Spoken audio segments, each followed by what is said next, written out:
C.V. Raman discovered the Raman effect. In 1930, he was awarded the Nobel Prize for his discovery. This was also the first Nobel Prize for India in the field of science. To honor his contributions to the field of science, this day is now celebrated as National Science Day. The purpose of this day is to bring awareness to communities about the importance of science in our day-to-day life and to encourage people by popularizing science and technology. Today we'll have gathered here to show respect and dignity towards him. We will now begin our program with the traditional lamp lighting ceremony. For this, we would like to invite our Deputy Registrar of JIS University, Dr. Atul Kotal. Next, I would like to request all the deans and respected HODs here to join this session.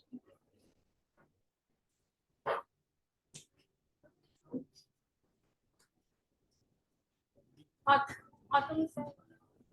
Atul.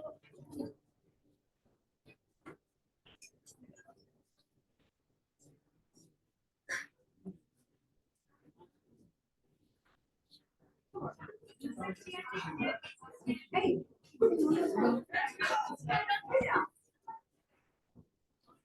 Movik কোথায় গেল? Movik? Hi, Mark.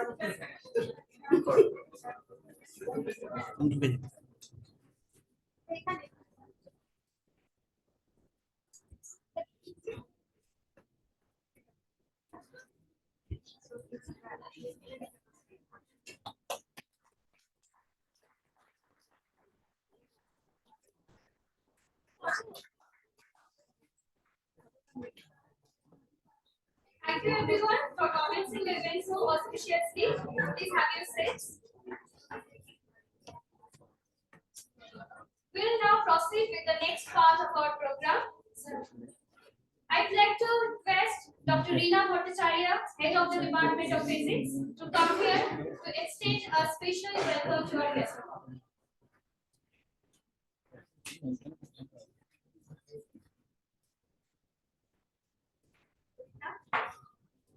Warm greetings to all the scientists and science lovers on National Science Day. Science knows no country because knowledge belongs to community, humanity, and is the thought which illuminates the world. On behalf of School of Science, a very warm welcome to our honorable guest, Dr. Sudipta Pal, Department of Physics, Kalyan University, Dr. Dipanjan Ghosh, NIPTR Kolkata, Dr. Atul Kotal, Deputy Registrar, the entire members of JIS University present here, and my dear students. National Science is celebrated in honor of Indian physicist Sir Chandrasekhar Raman, who discovered the Raman effect, which explains how light scatters when it passes through various materials. Raman spectroscopy is employed in a wide range of disciplines. In fact, it may be applied to any situation requiring non-destructive microscopic, chemical analysis, and imaging. Raman analysis can rapidly and simply deliver important information, whether the goal is qualitative or quantitative data. It can be used to quickly define the sample's chemical structure, whether it is solid, liquid, gas, gel, or powder. It is our responsibility to honor the great man and his invention by contributing greatly to the field of science to innovation. Indian Minister of State Science and Technology, Dr. National Science Day 2023, Global Science for Global Well-being. The theme indicates India's emerging global role and rising visibility in the international arena. The theme Global Science for Global Well-being aligns perfectly with India's upcoming presidency of G20, where India will represent the voice of the global, including the developing countries, Asia, Africa, and South America. It works to address major issues related to the global economy, such as international financial stability, climate change mitigation, and sustainable development. It is not about where you are born, where you come from that makes you a good scientist. What you need are good teacher, good students, and facilities. I just mentioned a quote from Sir Chandrasekhar Raman. Treat me right, and you will see the light. Treat me wrong, and you will be burned. In this, I strongly believe National Science Day promotes science and technology and its visibility in our daily life. I once again welcome you all on behalf of the whole family of School of Science on this auspicious function to celebrate National Science Day and honor Sri Sir Chandrasekhar Raman. Thank you.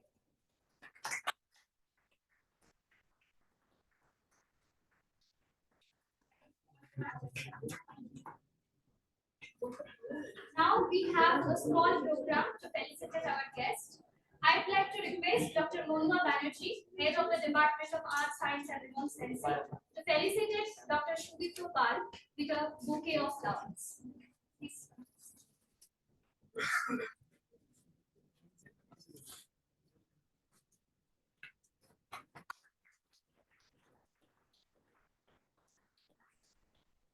GPS.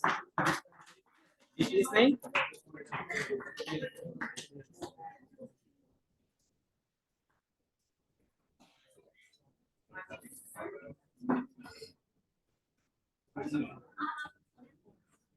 I'd like to request Dr. Montulu Kotal sir, Head of the Department of Chemistry and Deputy Registrar of JIS University, to felicitate Dr. Dipanjan Ghosh with a bouquet of flowers.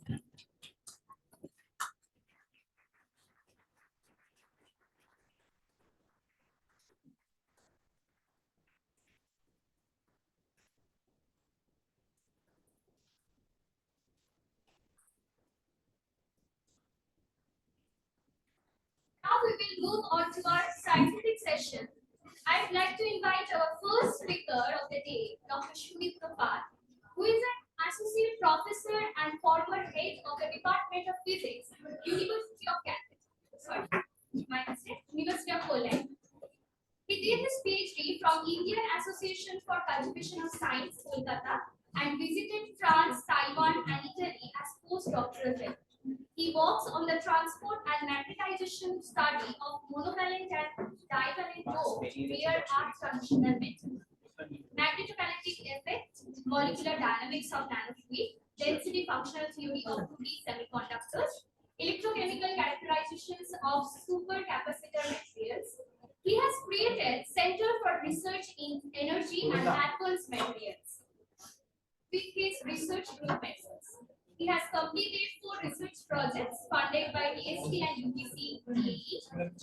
There are 2 ongoing research projects at this moment. He has published 75 research papers and 3 review articles in international and national journals so far. Dr. Pal will be delivering his speech on story of refrigeration, past, present, and future. Sir, if you would please join us.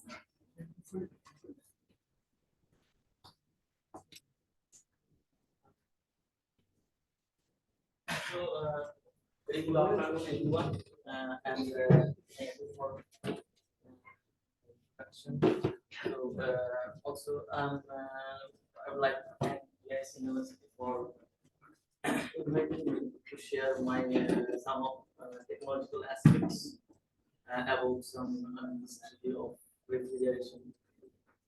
It's more, to some extent, a little bit popular. So, and also I'd like to share things with you. It will be great privilege for you to come again here.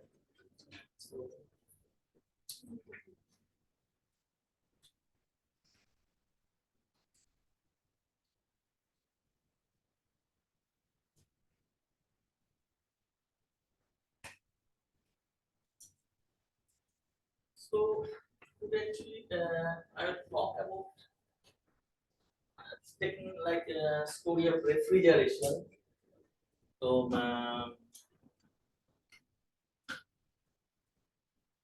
as you know that today's the importance of um, the day of today's day is important our science and history that Professor C.V. Raman's discovery of Raman effect. And I would like to show that one of the what is the origin of this National Science Day celebration. This is the first publicly announced in some paper, the local newspaper, something Associated Press of India, that publicly announced on the day of 28th February 1928. Actually, the next day. So this day actually celebrated our National Science Day here in our country. So I will not like to say a lot of things about Subiram already mentioned about his discovery and Raman effect. So there are a lot of things to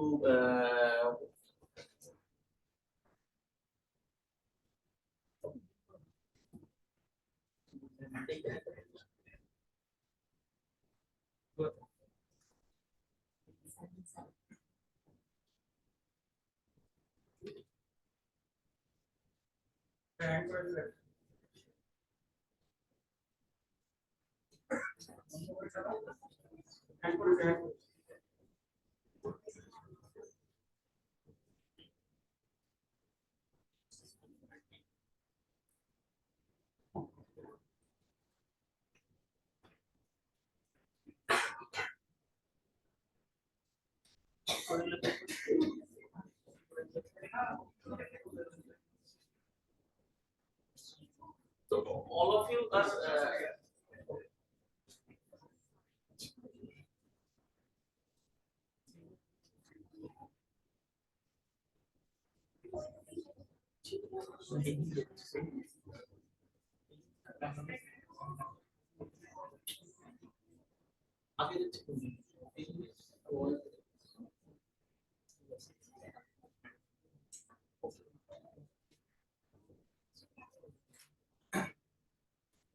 so just to remind about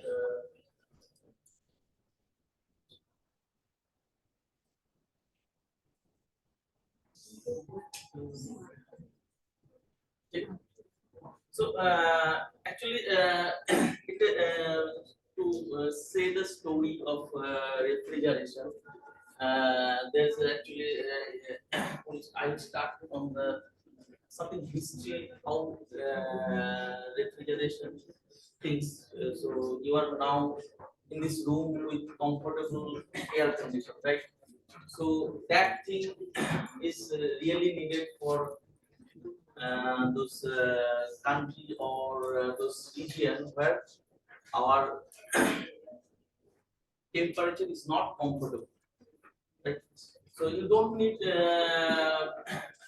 cool temperature in countries like Norway or those two.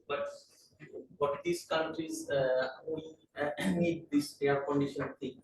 Air conditioner also related with humidity control and other things. But the main thing is to decrease the temperature to our comfortable level. So it started long ago, and also there's a all this. There are a lot of applications actually. Uh, we use refrigeration. So if we start history, it starts with we can divide it two ways. Okay, so the history and the age of refrigeration. It started from prehistoric times at beginning of 19th century, and age of artificial refrigeration from 19th century onwards. So before 19th century, it started from long ago. People started to cool temperature or other things using natural phenomena.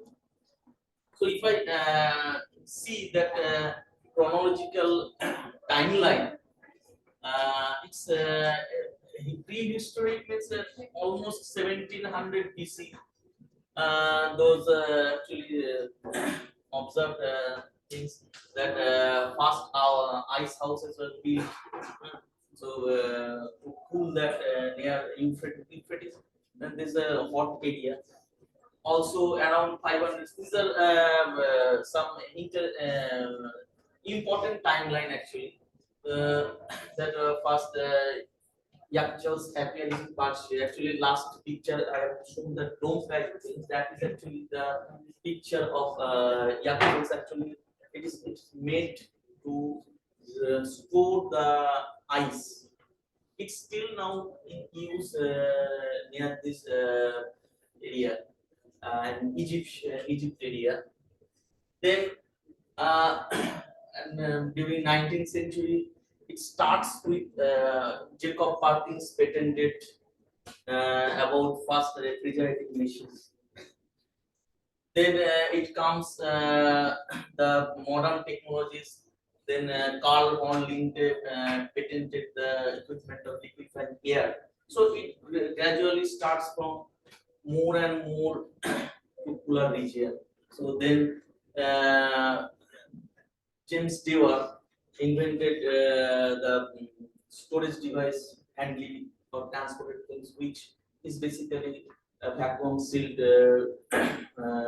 some container which can transport or store the cryogenics actually. I mean cooled, very much cooled liquid.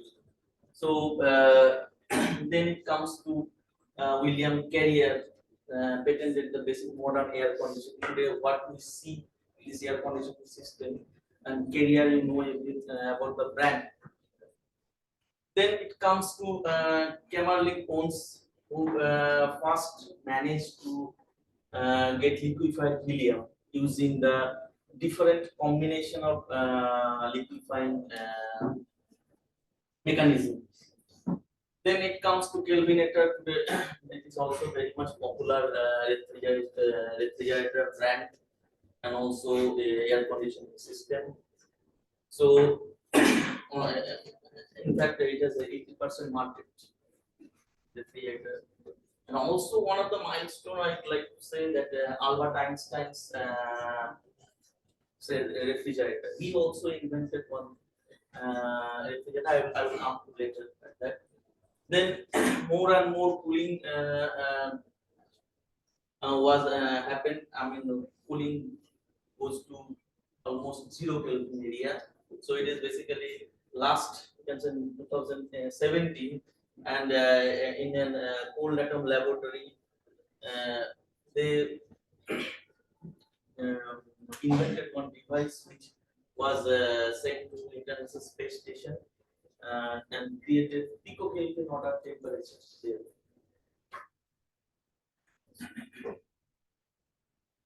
So natural refrigeration, basically we almost know that use of natural ice. So natural ice, if we put we basically do household things now using natural ice, you can preserve things in almost 0 degree temperature. So how to get the ice? It's basically you get to icy area and go to Kashmir or go to where ice is deposited, and then bring it to your place by some means and store the ice and use it. That's all. So this this natural ice, when you are using the natural ice to cook, you have to take care two things like you have to store it for the summer time when you are taking it at a place where it's very hot. And if you want to produce the ice, you need some cooler time. Like at night, temperature is very much reduced. So where the temperature goes to almost 0, during night, so you can make ice. Next is evaporation cooling. So evaporation cooling is very much known to us because we know how we sweat at summertime, and evaporation of our sweat is by evaporation our body gets cool. So evaporation was the technique to get cool. And next is the cooling by salt solution.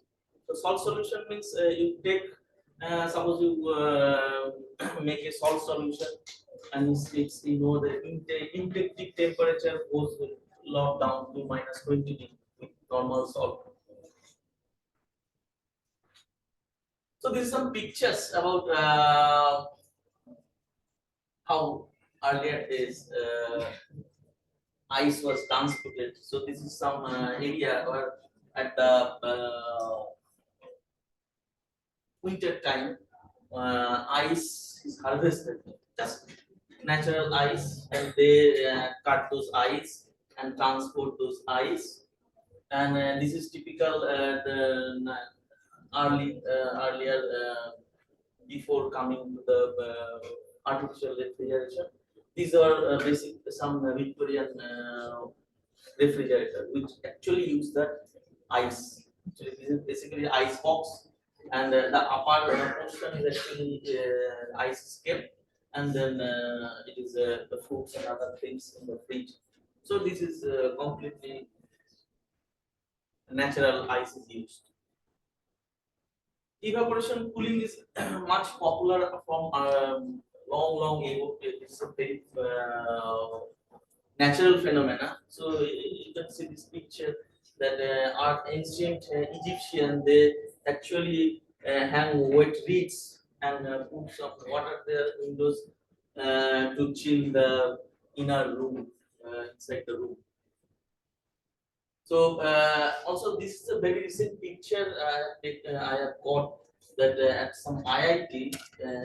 You can see this ring things. Actually, this is some cylindrical hollow cylinder with made of clay. So clay is porous basically. If you তোর পুজো দেখেছি তো পুজোতে আমরা জল রাখি ঠান্ডা করার জন্য, তাই তো? সবাই কেন বাংলা বোঝো? নো প্রবলেম, আমি মাঝে মাঝে বাংলা বলতে পারি, অসুবিধা নেই তো, বাংলা বলতে পারি। তো these things actually when air if you put actually you know that we put that clay pot, if you put some water on it and just water evaporated from the pores, and inside the pot clay pot the water is get cooler. So it is our we actually we don't nowadays again some water pot is coming, but earlier days when there is not so much fridge in our house, we used to use that pot. So if you put the water from the upper side, it get cool, and due to the evaporation techniques, from this end to that end, when water wind goes through this um, hollow area on other side to get cooled air. So this is the natural technique, and but it's also one natural process for cooling. Definitely tree. If you plant lot of trees around your house, you will get cooler environment. But as well as it also keeps some humid weather also. But it is not feasible everywhere. If you make this type of greenery with your households, then it will be very good.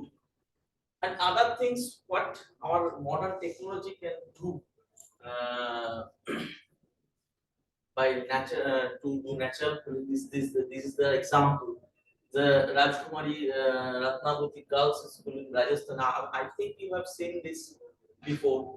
So this is the picture of that school. It is some oval shape and typical shape and typical water flow with all management of architectural mechanism to flow some cooled air, and it's made of different stones to make inner side very much cool. And actually she's the architect of that. So by also we have seen that these are some panels, solar panels. Also there are some water bodies. So making all these things inside temperature at the very hot, you can see that whole area is in the this is almost the middle of the desert. So middle of the desert at a hot day, it is inside this pool. It is very much inside this pool. It is very much cool. But the problem is that evaporation technique you cannot use uh, in our humid area, because it is in dry area like Delhi or somewhere. If you use that evaporation technique, they actually use a cooler where water is used, and if it's a dry area, you don't have the problem with humidity. But in our areas like West Bengal and other places where humidity is very much high, that evaporation techniques actually will not give you the comfort much. So in that case, we need more advanced, or maybe it is a dehumidifier technique, so that humidity should be controlled with this refrigeration. So our modern AC air condition is built like this to both it cools lower the temperature as well as humidity also controlled inside the room. So artificial refrigeration, which actually started during uh, 1748, but it took long time to get commercial application, commercial use. So basically, what we it also uses the technique of evaporation. So if we see that pressure versus voltage volume graph, okay. So we cool. If we consider this graph, so one is lower temperature, is higher temperature. So first, what happens? The liquid and vapor, it increases in volume with constant temperature. Then you compress the air, and temperature increases. Then the heat is out. Then this temperature goes down with pressure falls, and with lower volume. Then this cycle goes on, and heat is extracted from that thing which we want to cool.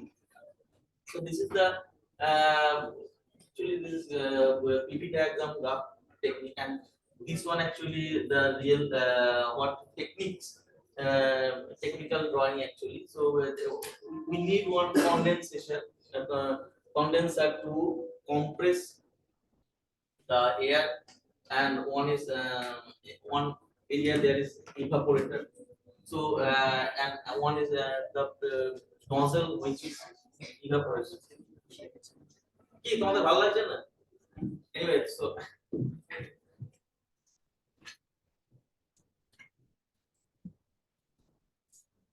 this is the first thing what Jacob Parkins ice machine, patented ice machine. So this part is actually cooled to here ice is formed, and this is the compressor here to compress the air, and this is the extraction. So basically, and this is the patented picture what he has applied for patent. So basically, there are the three parts. One is the area which is should be cooled, and there from there it is extracted, and this is goes heat is goes out. So after the refrigeration techniques was developed, the first Kelvinator comes out with household uh, refrigerator. Then carrier also use the air condition techniques to the I mean household air condition in some industry. And in fact, if I see that how air condition is important and refrigeration is important, because in a household almost 40% of electricity is used for refrigeration and air conditioning. Electricity is used, and of the 40%, 76% is used for refrigeration, and almost it will go up. It's projected to at 2040 to go more.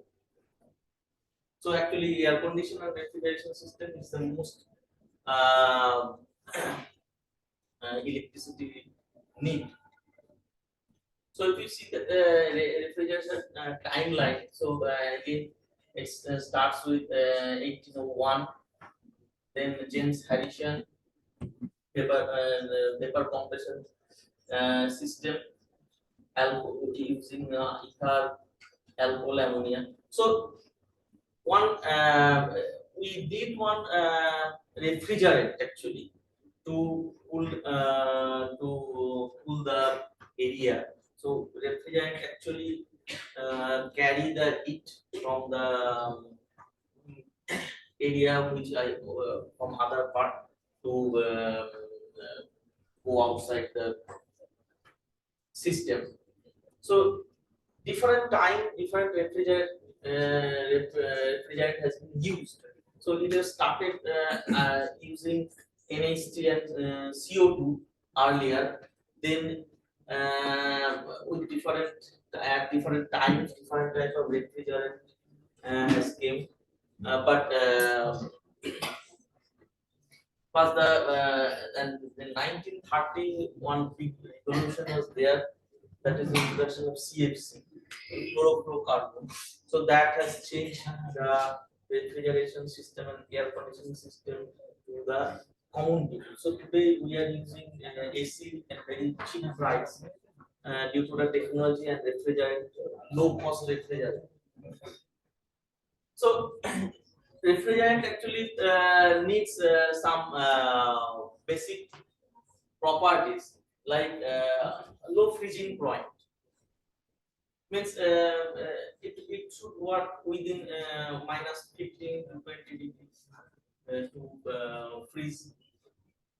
The high evaporator pressure, non-corrosive to metal and inert. So there is a metal pipe in which the refrigerant goes.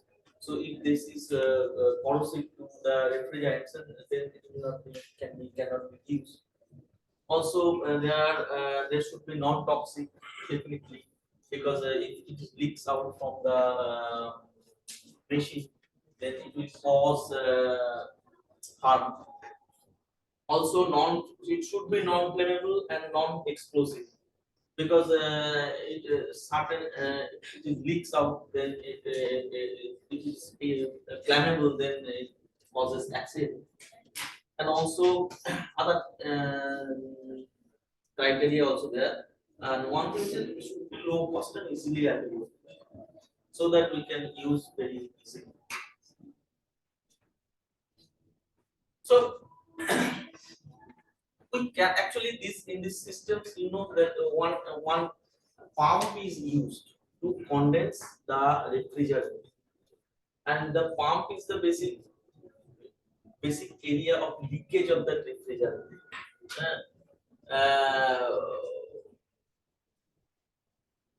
So we cannot actually, it is very much impossible to reduce the leakage near to zero. There should be some leakage, and that leakage, when starting from 1930, when the air conditioning system, the use of air conditioning system becomes more and more and more. So that happened that problem of CFC, chlorofluorocarbon effect on ozone layer. Okay, so when this leaks, CFC leaks in the, though it's a little amount, but the overall total CFC in the air, it with a problem, hazardous problem of the ozone layer.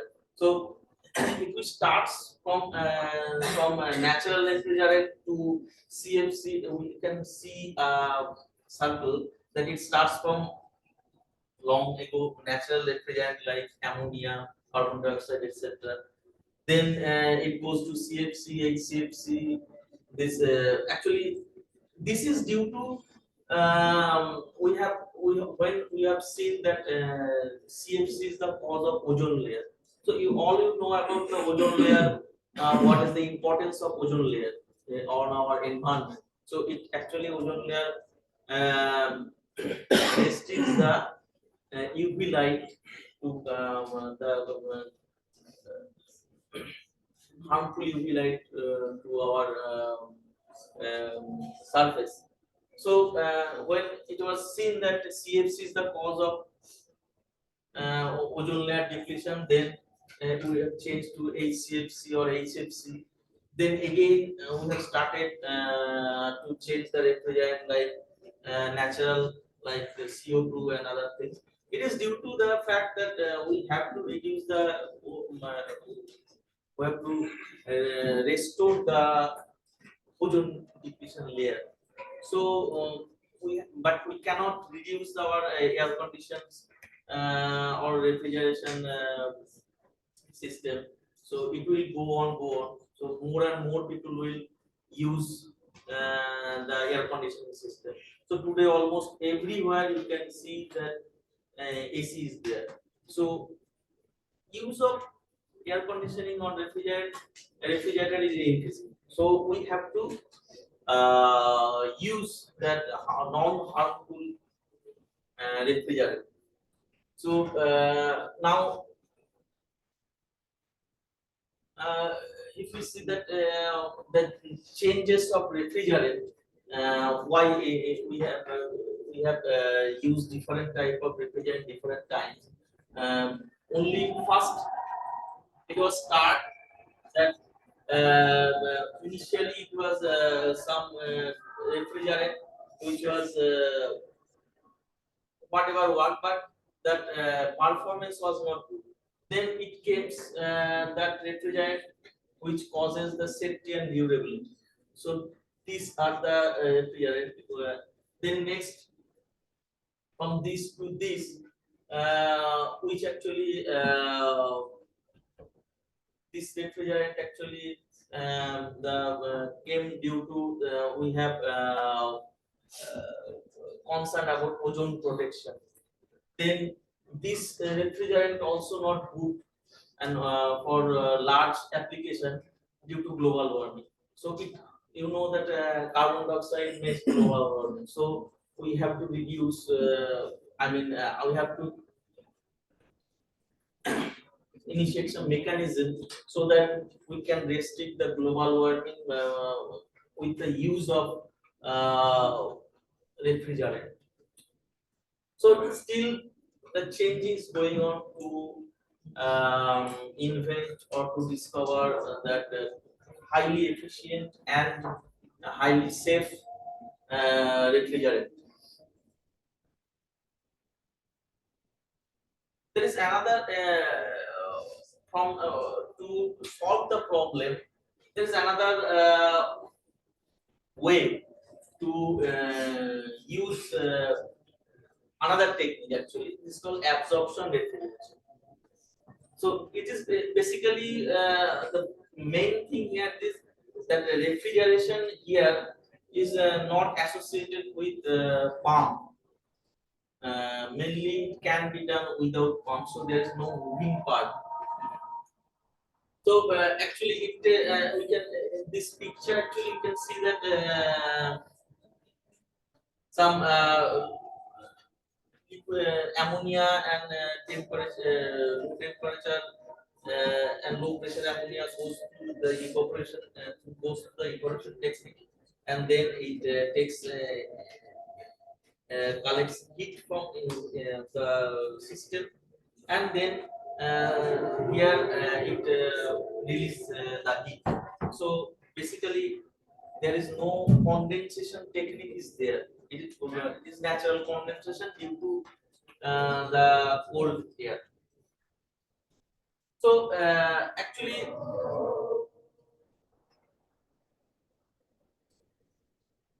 this was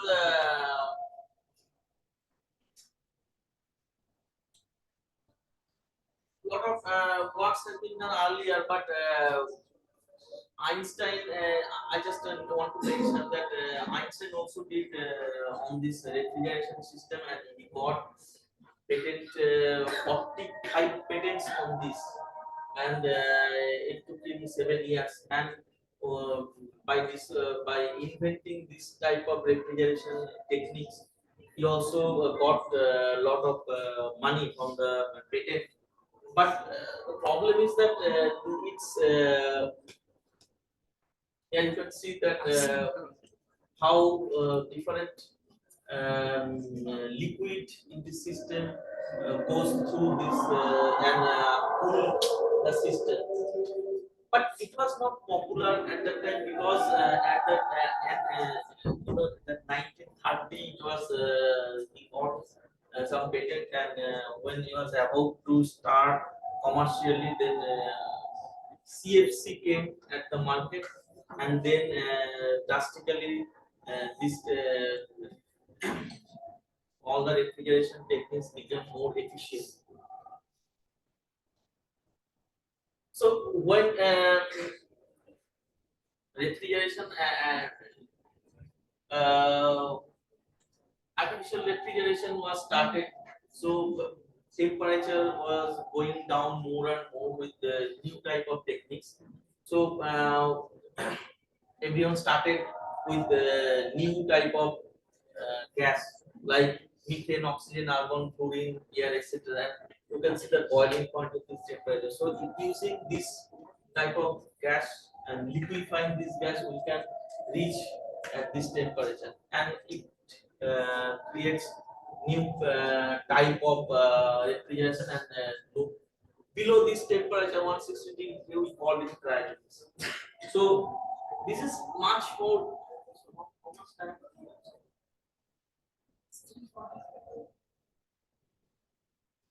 So cryogenics is the one area where biotechnology is mainly a lot of cryo cooling. What we say that a lot of things is needed for biotechnology and other areas of study, low temperature study. So basically, this is a liquefaction system who first liquefy oxygen. So where repeated process within this area, and actually this opposite direction of flowing makes it cooling of that oxygen or other gases.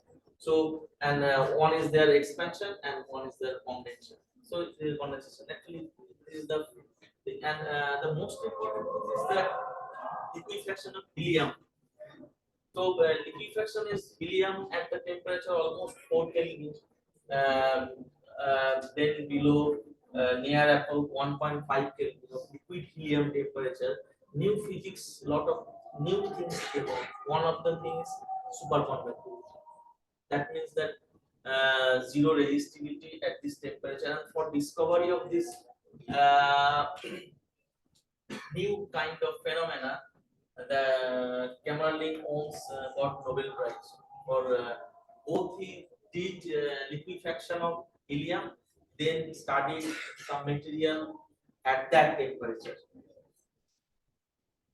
Then comes to laser cooling, which advanced technique, and using the laser ray you can restrict the motion of the atom, and you know that what the motion actually the real cause of temperature. So as much as random motion, the more the temperature due. So you reduce the movement and you cool down the temperature. That's all. So with this laser cooling, we can achieve actually 2016 42 microkelvin. That means 10 to the power minus 6 Kelvin temperature has been achieved, and now it has been almost 100 picokelvin also been achieved. Another way of cooling is thermoelectric cooling, which actually uses the um, kind of material, something diode material, N-P junction, using the Seebeck effect. So then it is also interesting because thermoelectric cooling, it is more widely used in some small parts like in laptops and other things. You can see the thermoelectric cooler, but there is a problem of making big size, so it is restricted in small area application and mainly spacecraft in space and other there where the small area is need to be cooled very efficiently. So thermoelectric will be the best option. But there is another interesting thing of this thermoelectric cooling. Another thing is that it can, if we change opposite opposite way, that thermoelectric material, if you give current, it will create temperature gradient. Another way, if we think that if you put it in temperature gradient, it will create electricity. So using this, we can create electricity by waste heat. For example, in industry, there are a lot of heats generated for in the machines. So using that heat, we can create electricity. So electrical energy generation can be done by thermoelectric materials. So there are some possible promising thermoelectric materials which is more and more getting importance. But there are some challenges that is why it is not so much popular or cost effective in use. There are problems with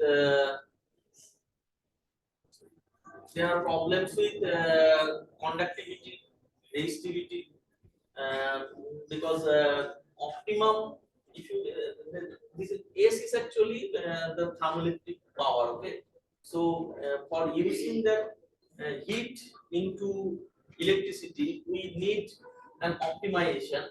So, but the problem is that there when is high, then the conductivity gets lower.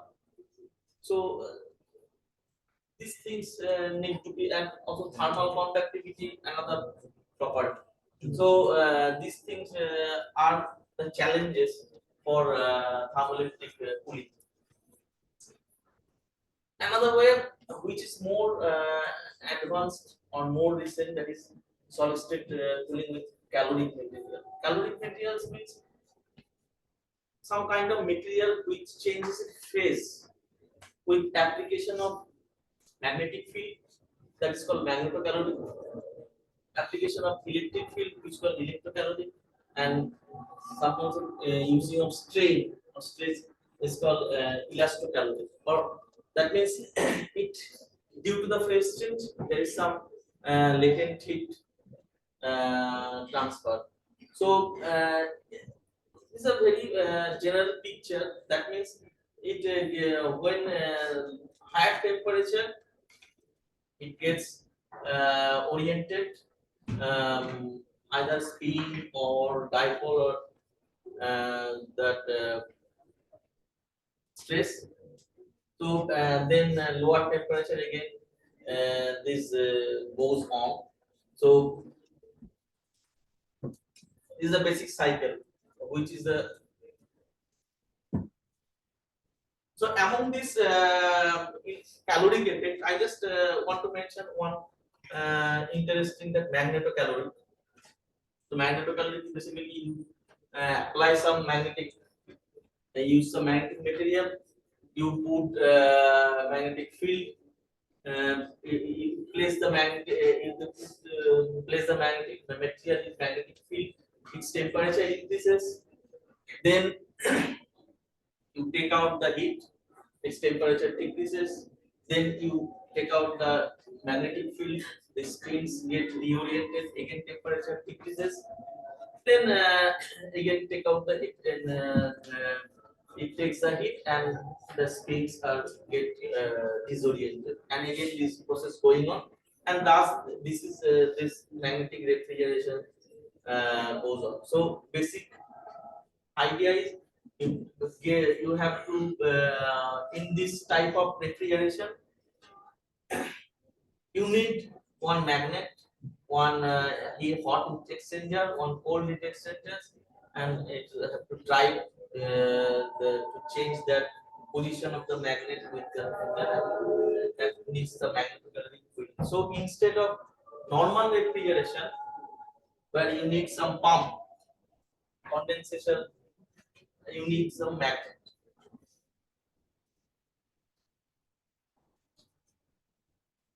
So for magnetocaloric material, it is some solid state material definitely.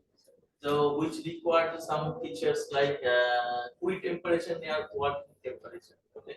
Cool temperature means at temperature where the magnetic material goes ferromagnetic to paramagnetic state, something phase change. So it should be near working temperature because not working means something like our room temperature to some extent higher or lower. So so that it can work efficiently.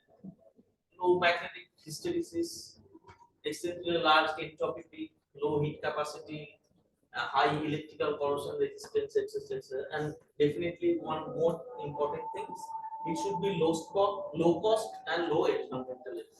So today, whatever we study these materials, we should have to think about the environmental effect first. That how it would affect the environment, and also it should be low cost. So this type of materials actually now being used, not so much popular, but it is some very nascent stage, initial stage.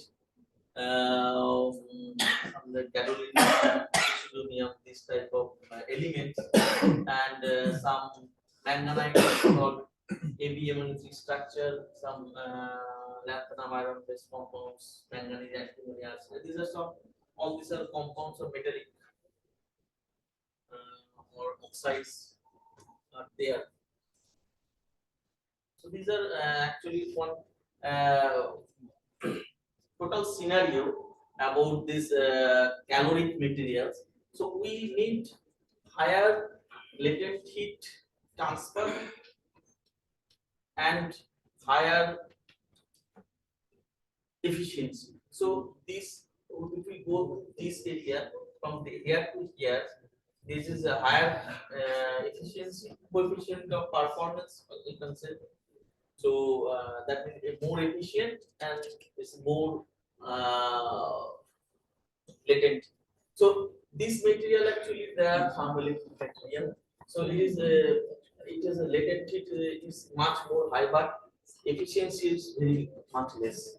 But caloric material, the magnetocaloric material, the coefficient is very high, but latent is very less. So there are a lot of challenges of this material, which by research be addressed more, and a lot of such is going on nowadays. And one of the big challenges of this metal, that is fatigue. Fatigue means it goes through cycles. So one phase to another phase, it randomly phase changing from ferromagnetic to paramagnetic, something like that, or some dipole moment changing with polarization changing. So this changing actually affects, and if that the cycles actually much, if it is not much more, then it cannot be used. So, but there is future.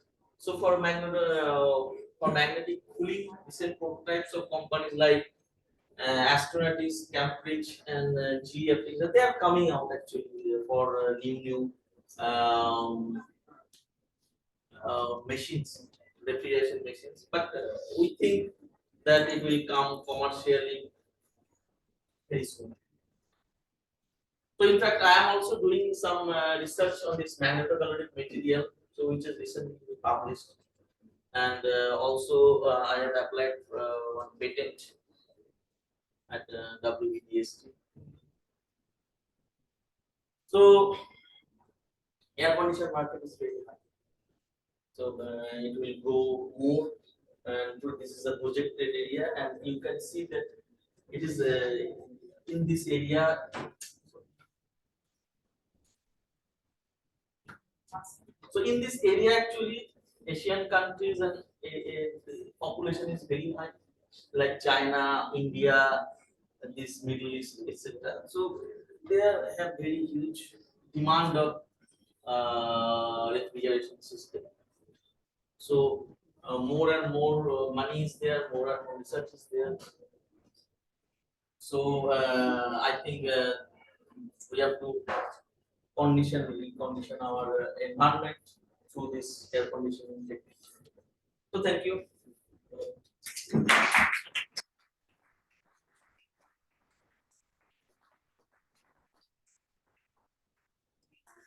Sir, the session is now open for questions. If anyone have any question, you may ask. So I just asked you for which area from subject area.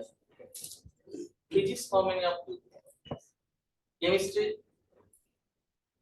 Nobody from chemistry. Then other biology. Biochemistry. Biochemistry, microbiology, and maths. So in the area of biotechnology, biochemistry, the cryogenics are very much needed. But it's too much technical for the bio people. But you know the history, that's all, how it comes out from early ancient time to modern day. So I have restricted my topic to, I have to know equation or graphs, etc., so that you can understand. I have one question. Like the molecules you have been working with, so does it be fit in with the Peltier effect somehow? Yes, the Seebeck coefficient. So actually, it is Peltier effect, and we actually measure Seebeck coefficient. That is, if it is Peltier effect, that is actually works. So when it is the two different effects, so Seebeck effect and Peltier effect. When we are talking about waste heat generation, regeneration, actually from waste heat to electricity, it is Seebeck effect, right? And Peltier effect, you give electricity and you get cooling or temperature. Yes. So you showed a diagram about thermoelectric effect. In a PN type substrate, I don't know, but in that was shown that they are removing out the heat from the other side. So how is that possible? But, when there is this very thin, okay, plate actually. So it is one side, and if you give electricity, it is a Peltier effect, and it creates temperature gradient. Okay. So that one side is cooled and one side is heated. So the cooling phase is actually decreasing the temperature. For example, in the laptop, it is you can see that thermoelectric cooling there. So the heat is actually goes out by fan. Small fan, it throws out the heat, and the cooling surface actually is pasted on that microprocessor, that processor unit. It is on that surface you put thermal conducting paste. It is something like white color. You see, then on that you paste the processor. It would like if you put a meter on top of that, in that case also if we radiate out the heat, it will increase the surface area somehow by making many folds of the things that we put on that heat sink or whatever we are using. Heat sink is used, but thermoelectric that cooling is much more efficient. Cooling of the processor. I cannot understand how the diode is helping moving out the No, diode means it is NP junction, creating NP junction. Okay, so N type material and P type and it will make one. As you know that the thermoelectric junction is created. Basic property.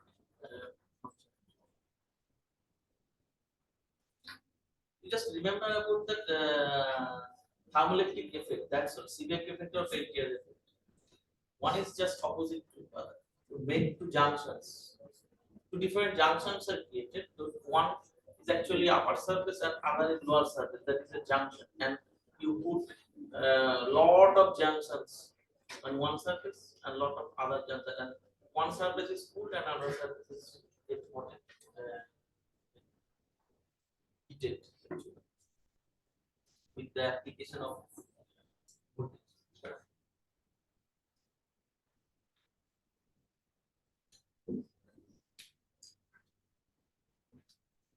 Thank you so much again. I would like to request Dr. Dikomba Sir from the Department of Biosciences to felicitate Sir with the medal.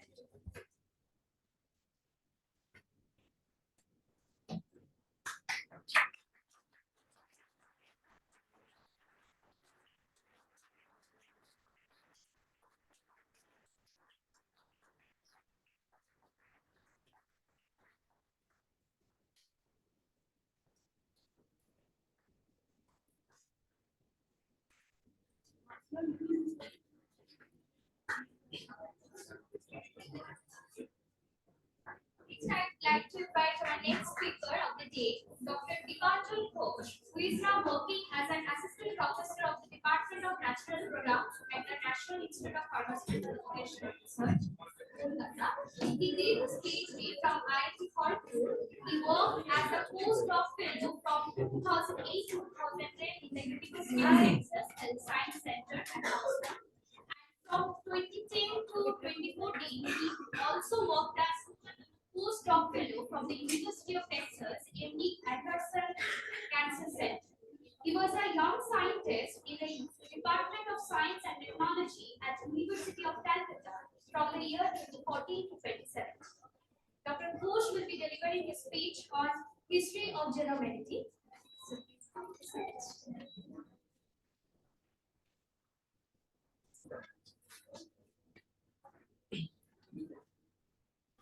Thank you. Am I audible? So, first of all, I thank the university, especially School of Sciences, and